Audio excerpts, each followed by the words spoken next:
अनुष्काचं मधल्या काळातलं वागणं बघता हा तर मला निव्वळ एक स्टंट वाटतोय. अरे पण असं करून तिला काय मिळणार आहे? हे बघ सुद्धा, कधी कधी माणसं आपल्याकडे इतरांचं लक्ष नाही हे पाहून इतरांचं लक्ष आपल्याकडे जावं म्हणून वेगवेगळ्या तऱ्हेच्या रंजक कथा किंवा अशा प्रकारचे स्टंट रचतात. अरे पण आपण निशांतला भेटून याची शहानिशा करू शकतो एवढं तिला कळतं. बुद्धू नाहीये ती. अगं मी एक शंका व्यक्त करतोय. एनिवे, अनुष्का कितपत टेन्स आहे? प्रचंड घाबरलेली आहे ती. परवा तर रात्री दचकून उठली ती. अक्का तिच्या जो झोपते म्हणून बरं आहे. कमाल वाटतं मला. अगं थोरातांनाही याबद्दल काही माहित नाही. कुठल्याही पोलीस स्टेशन मध्ये याची नोंद नाही. मला तर संशय येतोय आणि आश्चर्य वाटतंय. म्हणजे अगं तूच विचार कर ना, थोरातांसारखा जबाबदार माणूस जेव्हा असं सांगतो की याबद्दल वाच्यता नको, याचा अर्थ तो बळी एखाद्या राजकारणाचा बळी सुद्धा असू शकतो. कोडच एक. मला तर वाटतं तू अनुष्काला तिच्या मैत्रिणींबरोबर बाहेर पाठवत जा. फार पुढच्या गोष्टी बोलतोयस तू. या म्हणजे अनु साधा घरातला फोन सुद्धा घ्यायला तयार नाहीये. मग काय, अक्षताचा आणि तिचा याच्यावर खूप भांडणं झाली. अक्षतारे अभ्यास करत बसते, कुणाचा फोन वाजला की अनु तिला फोन घ्यायला सांगते आणि मग अक्षता चिडचिड होते. नाही म्हणजे नंतर अनुने तिला फोन न घेण्याचं कारण सांगितलं. अक्षतालाही खूप वाईट वाटलं त्याच्या वागण्याचं. अनुष्का काय म्हणाली तिच्या काळजात धस्स होतं. खूप भीती वाटते फोन वाजला की.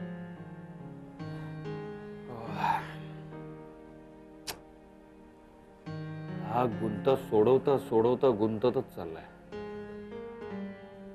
खरं तू म्हणतोस ते.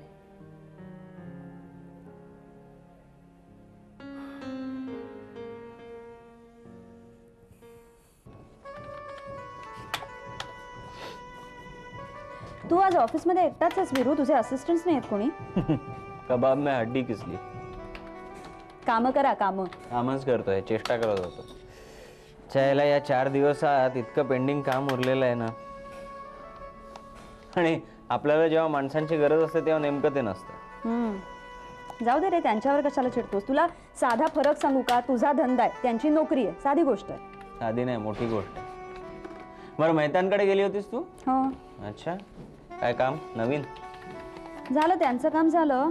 बरं, आता माझं तुझ्याशी एक काम आहे. बोल ना. हे बंद कर ना जरा, 1 मिनिट. बोल. हा, आता मला सांग, तुला आठवतंय का आपण जेव्हा औरंगाबादला गेलो होतो तेव्हा तिथे अनुशी माझं हॉटेलमध्ये असताना बोलणं झालं होतं फोनवर? आठवतंय का? म्हणजे काय? ते गोळीबाराविषयी. त्याच्यावर आपण एक नवीन फिल्म करणार होतो. तो प्लॉट मला सुचला होता.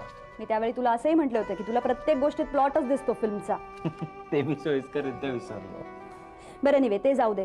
तर मग त्यानंतर आपण परत आलो. इथे आल्यानंतर मी माझ्या पद्धतीने चौकशी करायला लागले. माझे सगळे सोर्सेस मी कामाला लावले. बरं.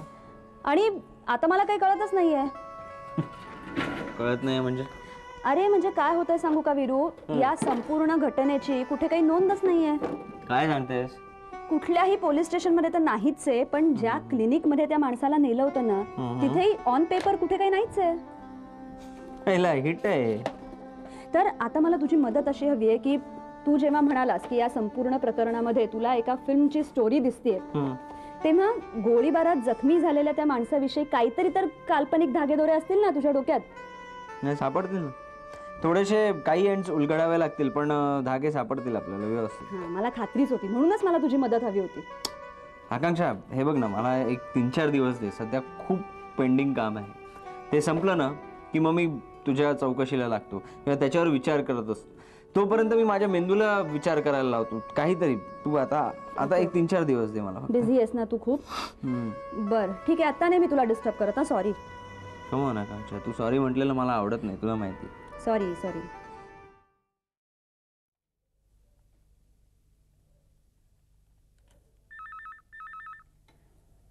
हॅलो. हॅलो. हां बाबा, मी आकांक्षा. ओळखला आवाज. हॅलो म्हटल्यावर ओळखला. आज कशी काय आठवण काढलीस? बाबा माझं एक काम होतं. पत्रकारांचं आम्ही काय काम करणार सांग. बाबा तुम्हाला अनुष्काची सगळी केस कळली? हो, कशी? आमची माणसं आहेत की जवळची.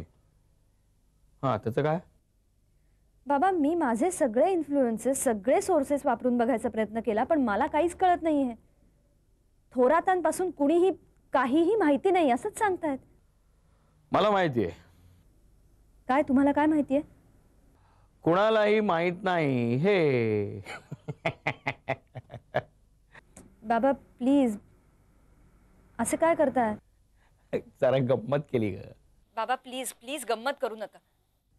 मी इथे एवढी टेन्शन मध्ये इतके दिवस झाले तरी एक खरी बातमी मला कळू नये. अपयश आहे माझं हे. वेडी आहेस तू. अगं तुझे प्रयत्न चाललेत ना. हा, मग काहीतरी सुगावं लागेल. अगं प्रयत्नच सोडलेस, नादच सोडलास तर ते अपयश ठरेल. बरोबर आहे बाबा तुमचं. नाही, I won't give it up. तुमच्या बोलण्यामुळे माझा उत्साह खरंच वाढला बाबा. थँक्यू. हा, दॅट्स द स्पिरिट. बरं सांग, तुझं काम काय आहे? ते तर सांगितलं नाहीस. बाबा तुम्ही मृणाल धुरंधरांना जरा या प्रकरणात लक्ष घालायला सांगाल का? म्हणजे म्हणजे त्यांच्या ओळखी बऱ्याच आहेत म्हणून. आकांक्षा, तू हे विचारशीलच हे मला माहित होतं. पण मी अगोदरच मृणालशी बोलून ठेवलंय. थँक्यू बाबा. Thank you very much. अरे वा. बाबा मला खात्री आहे त्यांच्या मदतीने तुम्ही नक्की काहीतरी माहिती मिळवू शकाल. प्लीज. बरं, कुठे फोन करू? घरी की ऑफिसात?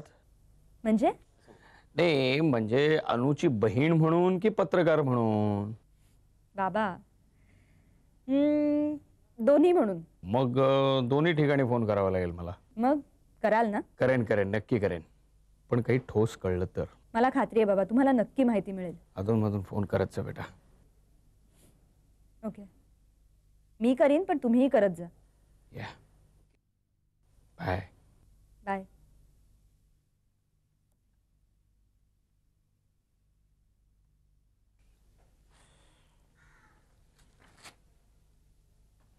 अरे तू आत्ता कशी काय?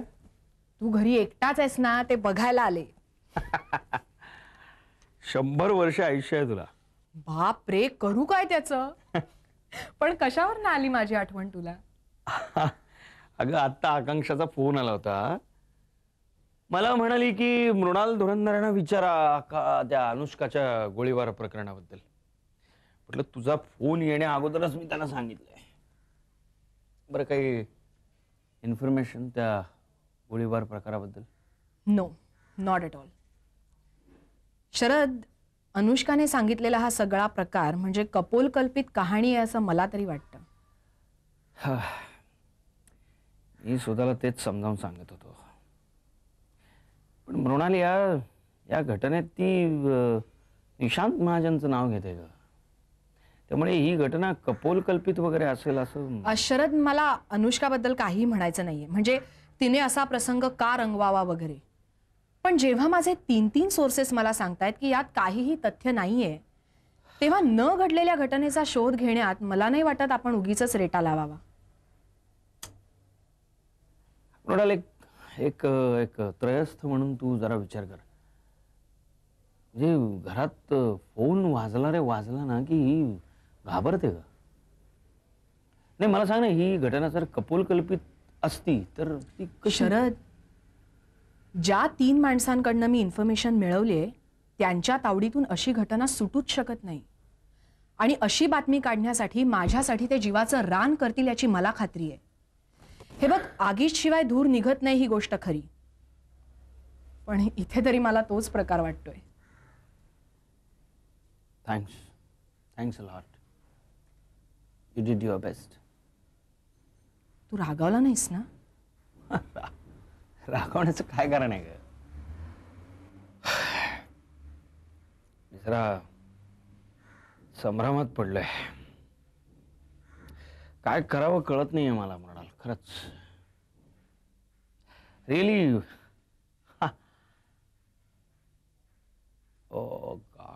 आल्या आल्या मी माझ्याच कामाबद्दल बोलतोय.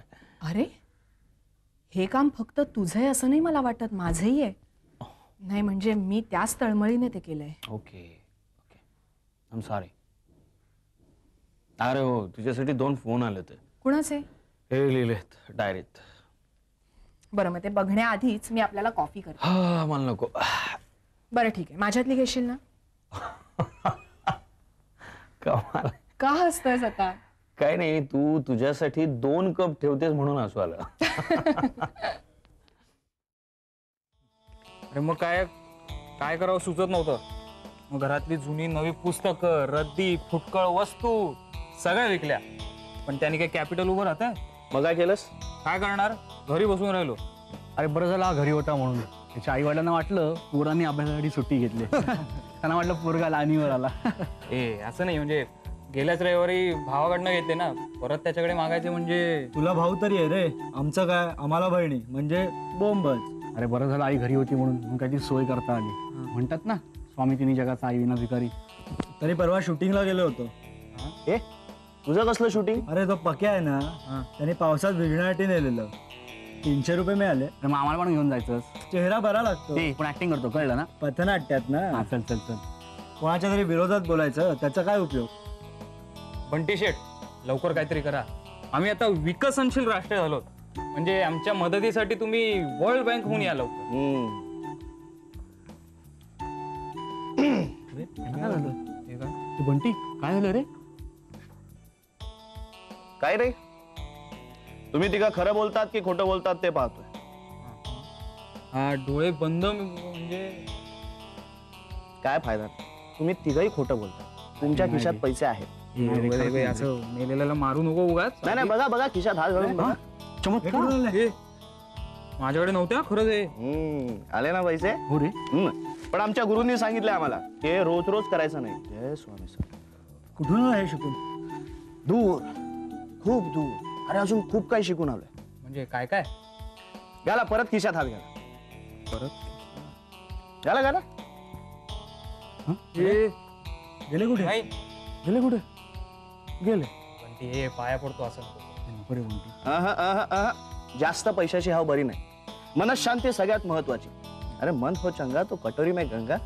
बंटी पैसे असले ना की मन ताब्यात राहतं. काय प्रॉब्लेम नाही. आपण आलो आहोत ना, हे बघा या असली आहेत ना. चलो ऐश करते. चल पार्टी करूया. चल चल चल चल.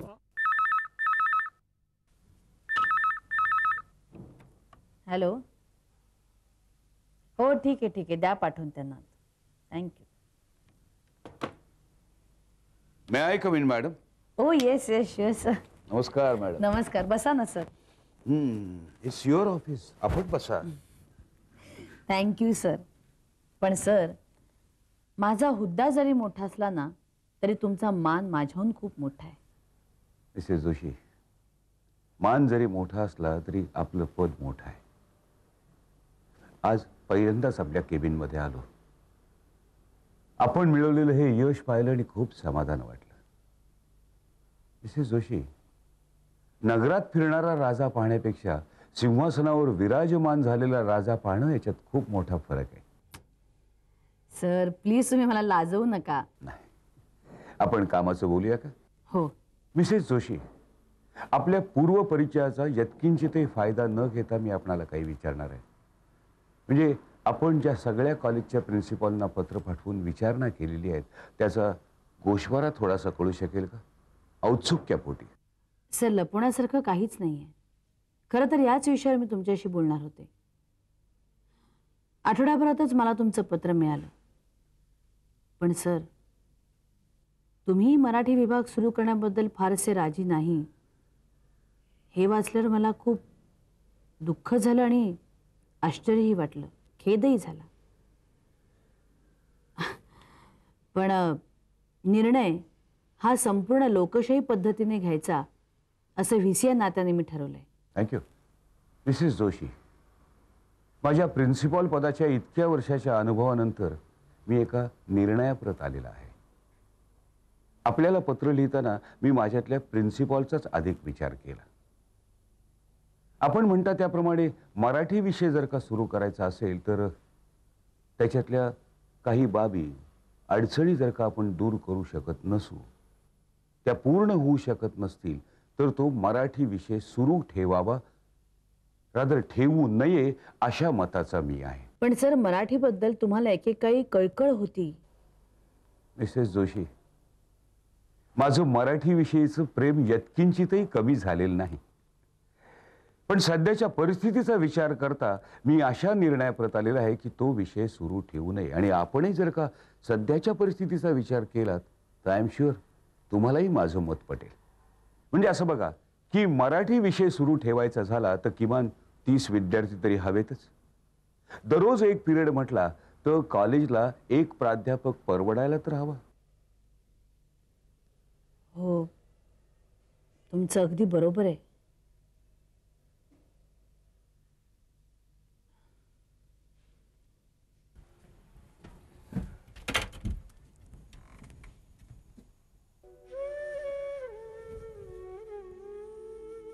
बंटी, ए बंटी, ए बंटी, अरे इथे का झोपलायस? किती वाजले? 5:30 वाजले. तू इथे का झोपलास दारात? I am sorry. अगं काल रात्री 3:30 वाजता. त्याला मध्यरात्र म्हणतात बंटी. तेच ते. एवढ्या रात्री दारावरची बेल वाजवणं मला क्रूरपणाचं वाटलं. अरे तुला इथे असं झोपलेलं कोणी पाहिलं तर काय म्हणतील लोक?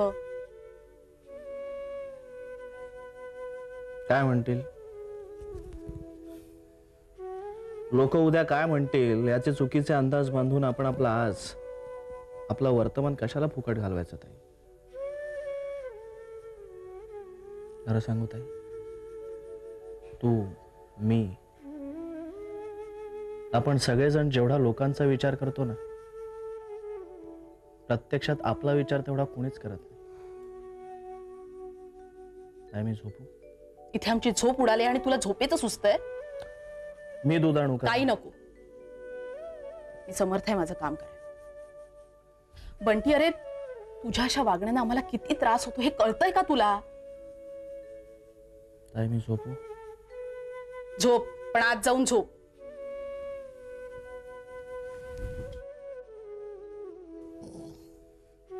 हे बघ, रात्रीचे 3:30 वाजता घरी येणं ही काय घरी यायची वेळ झाली नाही. कुठे होतास तू? नाही, मला माझी चूक मान्य आहे. हवं तर मी क्षमा मागतो तुझी, पण आता मी झोपतो. चालेल? तुम्हाला नंतर सगळे प्रश्न विचार. तोपर्यंत घरी राहणार आहेस?